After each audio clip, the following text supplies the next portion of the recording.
की बात क्यों आता है कि पूरा भारत है, कि पूरे भारत का जिम्मा मतलब भारत झारखंड के लोग लेके रखे, चाहे यहाँ की नियोजन नीति हो, चाहे यहाँ का स्थान नीति हो, पूरे भारत को ठिका लेके रखे हम लोग। 60-40 समझ रहे हैं आप क्या होगा? 40% सीटें, नौकरियाँ सीधे बेची जाएंगी।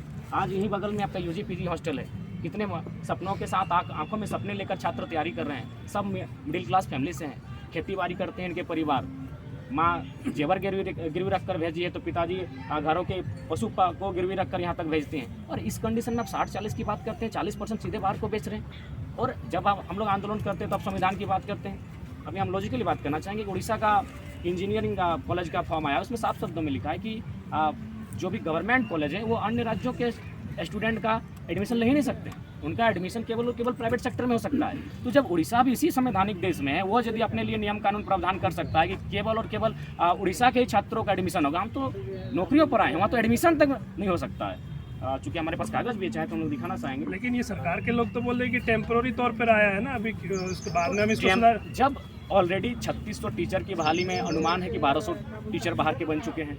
पब्लिक ये डेटा कहाँ से आया आपके? डेटा तो न्यूज़ वालों ने दिया है, तमाम न्यूज़ों में दिखाया गया है कि भाई बाहर के अभ्यर्थी बहुत मैक्सिमम संख्या से, जिला सहित दिखाया गया है। बाहरी कौन, स्थानीय कौन, यही डिफाइन नहीं है अभी तो। बाहरी साफ शब्दों में एड्रेस लिख रहे हैं, वो पब्लिकली कह रहे हैं कि हम बनारस से आए हो, पब्लिकली कह रहे हैं हम राजस्थान से आए हो, पब्लिकली कह रहे हैं हम औरंगाबाद से हैं, फिर भी आप डिफाइन नहीं कर पा रहे बाहर के कौन है। ये तो बड़ा दुर्भाग्य का विषय है।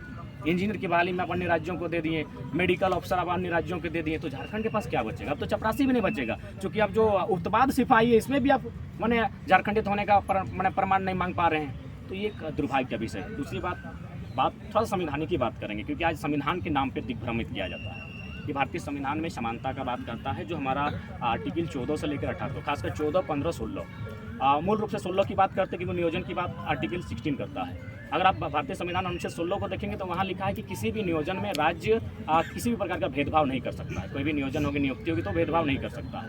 अनुच्छेद 16 दो में कहती है कि आप जाति, धर्म, उद्भव, जन्म स्थान, नस्ल, संप्रदाय, 7 पॉइंट है, उनके आधार पर आप भेदभाव नहीं कर सकते। यानी 16(1), 16(2) के पढ़ने के बाद आपको लगेगा कि कोई भी एंट्री कर सकता है, लेकिन जैसे 16(3) पढ़ते हैं भारतीय संविधान अनुच्छेद 16(3), वहाँ साफ शब्दों में लिखा है कि संसद स्थानीयता के आधार पर यदि उस राज्य के लोग पिछड़े हैं, स्थानीय हैं, तो उनके लिए विशेष नियोजन में प्रावधान बना सकती है 16(3) के। तो हम तो उसी की बात करते हैं। आप आर्टिकल 46 में चले जाइए। जयराम जी, आर्टिकल 46 में यहाँ पे जो 16(3) का जिक्र कर रहे हैं, उसी के तहत आपको याद होगा कि जो 1932 आधारित स्थानीय नीति विधानसभा से प्रस्ताव पास किया गया, राज्यपाल के पास भेजा गया।